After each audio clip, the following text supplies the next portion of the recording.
Okay, so welcome everyone to a new video about Planet Zoo. This time it's the focus number one, which is weather. So before we go into the video, let me just quickly tell you that Frontier again, like always, they just blow my schedule. So I did record that video yesterday already, so it should have been online normally this day because I'm planning a 5-video series on focus features, and we will be able to find those in the description below, which are these 5.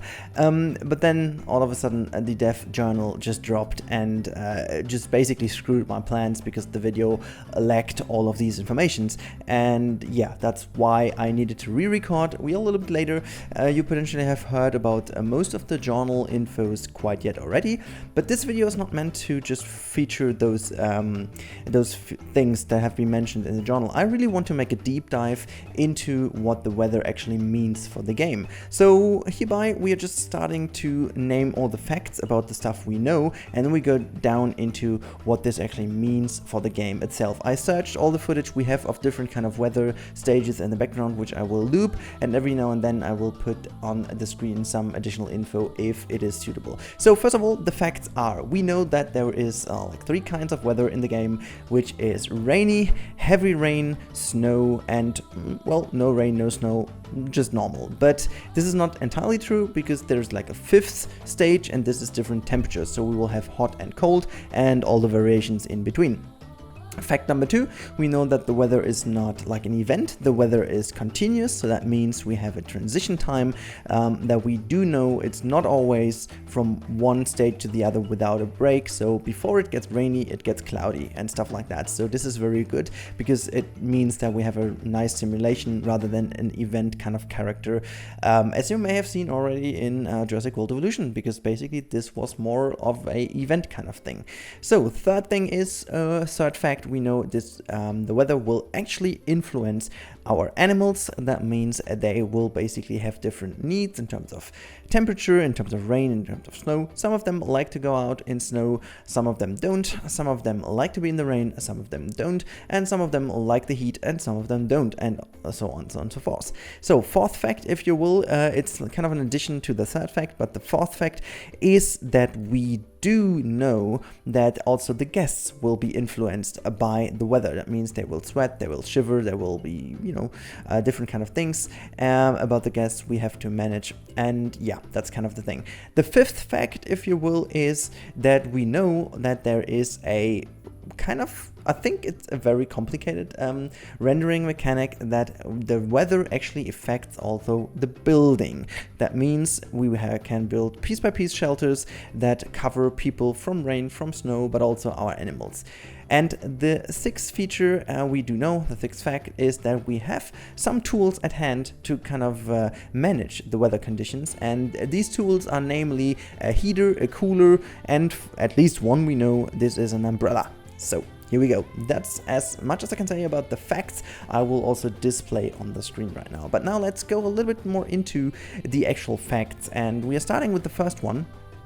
And this is the 4 stages of weather. So 4 stages of weather, what does this mean? Actually 5, I said, but you know, we have all these kind of different stages. That also leads to the fact that we have different biomes, because you know, not everywhere in the world we have the same weather all the same time. So that means in a Central European area, it's way more likely to have like kind of quickly changing weather from sun to rain and forth and back, because weather is not that constant. We have like an increasing high amount of great weather changes within single days. So I don't know how much they will go into this, but that will be a huge effect in the game when you play in like a temperate area, like a normal Central European one. I think you will have to deal with more weather changes than if you, for example, if you play in a savanna area where it's most of the time pretty hot, and every now and then you get a heavy rain, but that's about it.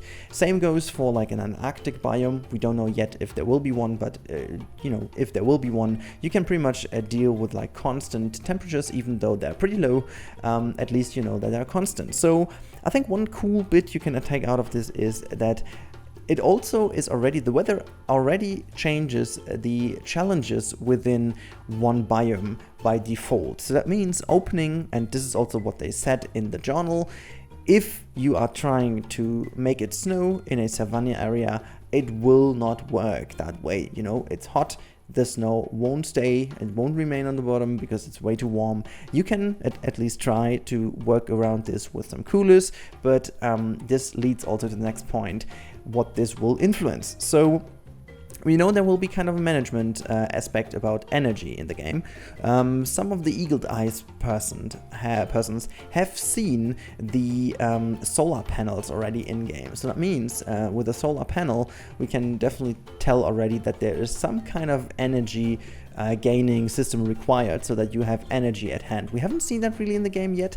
We haven't seen any kind of UI element that displays how much energy we have, but maybe this is also almost like in Jurassic World Evolution, where you only see that if you click on the buildings and you can see how much energy is available and so on and so forth. So that means maybe there will be a management aspect in terms of, let's say you are in a very hot biome, but for the sake of having a very interesting animal that needs a colder area, this animal would draw more people into the park, which eventually gives you more money. You have to then calculate if that makes sense, because you will have to install a lot more coolers that suck a lot more energy and eventually will cost you a lot more money and potentially make your park less efficient, and also from like an economical perspective, it's not the best way to do it.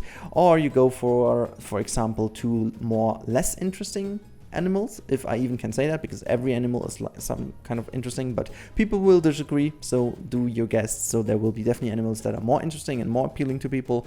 So this could be a thing. You go for two less appealing ones rather than one very appealing one, because it's simpler and it's also cheaper, because you don't need to put down all the cooler systems. So this will then pay into how you play the game. Actually, it will pay into how you approach a park. So from the very get-go, it changes already the challenge that you will have in a zoo, which is pretty cool, because this is something we are completely missing in Planet Coaster. It really doesn't matter in which biome you play, it really is only changing the visual aspect of it, and even with the effects it wouldn't add too much of it. But yeah, the coolest bit is the behavior change, for me at least. I think the behavior change of animals is something, a first glimpse you could have got out of Jurassic World Evolution, when there was like a storm approaching. You can really see how the dinosaurs got a little more nervous, their overall happiness level went down, and they were more likely to attack the fence and stuff. I'm pretty sure that these animals in Planet Zoo won't be more likely to attack a fence, but they are potentially having an increased need, for example, or, if it's more cold, potentially they need to eat more, because, they need to eat more to have more energy stored in their bodies to make sure that the body can fight the heat. And also, what I was also wondering is, like, animals, as we can see on the screen right now, the grizzly bear, they are preparing for winter actually in eating more. I have absolutely no clue if it will be that management heavy in the game, but if we consider it to be a proper management game where you play not only 1 year but several years of in-game time, it would make sense that they have also different seasonal behaviors that are really triggered by weather. So if it's getting colder in autumn, the animals are more likely to eat more. So maybe you have to prepare yourself to actually do that, because you need more food for the winter time, and you need less food and maybe less heavy food for the summertime, because we know that there will be a huge amount of aspects about the preparation of food. Our staff members need to learn it. Our staff members need to learn how to prepare food and give them the right mix. And again, I think Jurassic World Evolution is a really nice glimpse. We can, or like a really good example, with the paleobotany, which was the latest addition to the game, where you have to kind of manage a bit better which types of foods you're giving to your animals to make really the most of it. And I'm pretty sure that there will be kind of a similar system in Planet Zoo as well. And yeah, it would be pretty cool to see if this is also triggered by weather, so that the effect is not only restricted to like a general approach, but also if it's colder and if the animals need more food, they need different food than when it's really hot. I mean, this is pretty legit, because those animals in those natural habitats they're actually living in, they have different food available. That's what it normally is like. So this would make a lot of sense. So as we've covered this, I just want to go into the next bit, which is the guest's perspective. Because in this article, they said that the guests will shiver and sweat. Now, as we all know, in the old likeliness of Roller Coaster Tycoon. There was a freaking money printing machine by selling umbrellas. So as soon as the first drop of rain was tumbling down to the ground of your virtual theme park, your guests went mad and they were just basically storming to the next shop where they could buy some umbrellas for maybe a price that a normal human being wouldn't pay. So I'm not saying I would make them too expensive, but I'd just say this was the freaking craziest like cheat that was actually not a cheat, but just an in-game feature, if you will. So considering that this was a pretty fun thing, and we now know that we will be able to somehow sell these umbrellas, that's pretty much a given, and we know it. It is also interesting to see if there is a bit more of a higher demand of drinks, for example. Let's say if it's getting hotter in summer, people need more drinks. If it's getting more cool or colder in winter, people need maybe hot drinks. You know, we have all these brands in the game. They have different types of, you know, drinks and stuff available. So for example, like a hot coffee or a hot chocolate from Missy Good, for example, would make a lot more sense in wintertime and has a higher potential to be sold, while Gulpy Soda and Gulpy and Pip Shot Water, for example, are more likely to sell their stuff in hot conditions. If this would be a thing, and I'm pretty sure this will be a thing, because like again, this would be something that Planet Coaster only had, again, as a visual variety, if you will, so it doesn't really matter.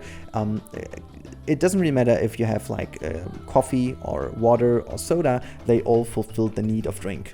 And I could potentially think that this will be a little bit of an element to make your guests, you know, work a little bit around the heat, for example.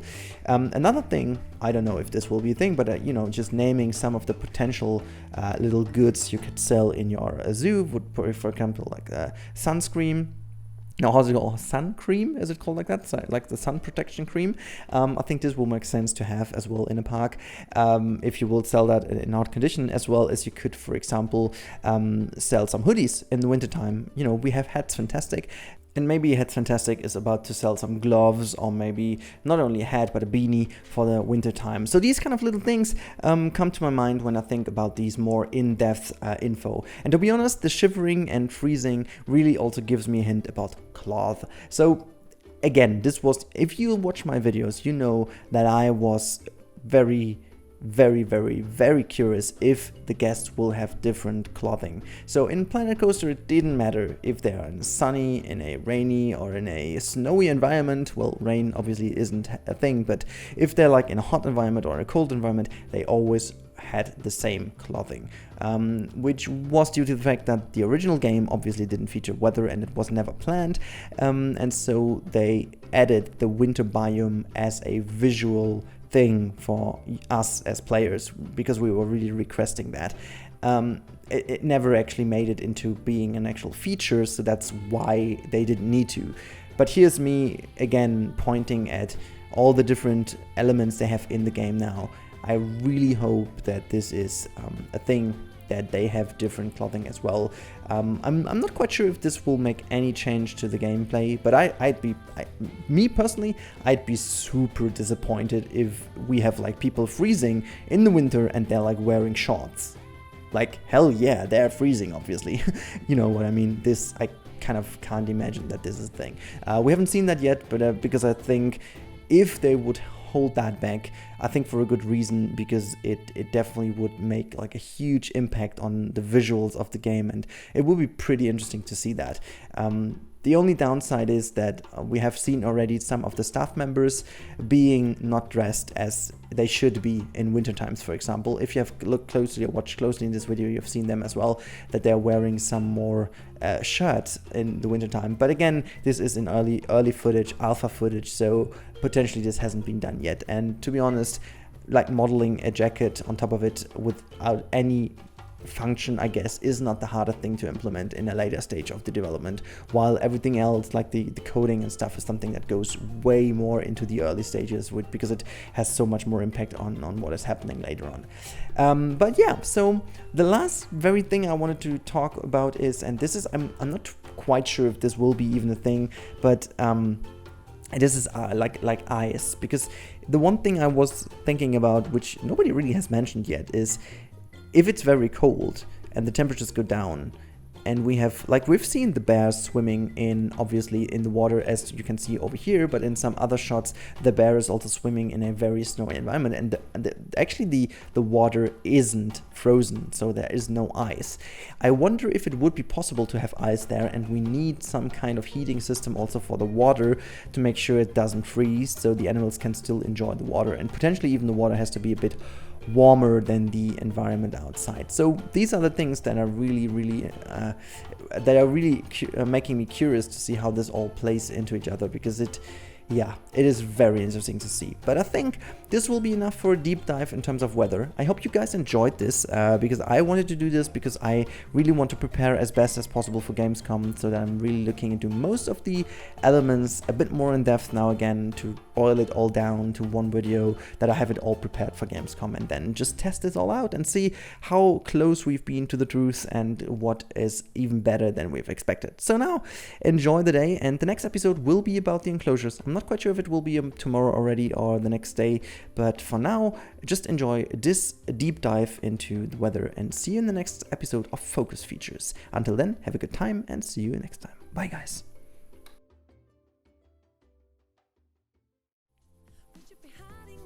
So thank you for watching this video. I hope you appreciate that, and now a special thanks also to all the people supporting me here on that channel, making this all possible. You can see that on the left hand side right now, and also if you want to see more of my stuff, make sure to click that card on the right top now, and if you want to stick around, make sure to hit that sub button which is on the bottom right of the screen. If you want to see stuff on my social media, sneak peeks and stuff like that, it is on the bottom left on the screen. And yeah, I hope to see you again in the next episode. Until then, enjoy your time, guys, and bye!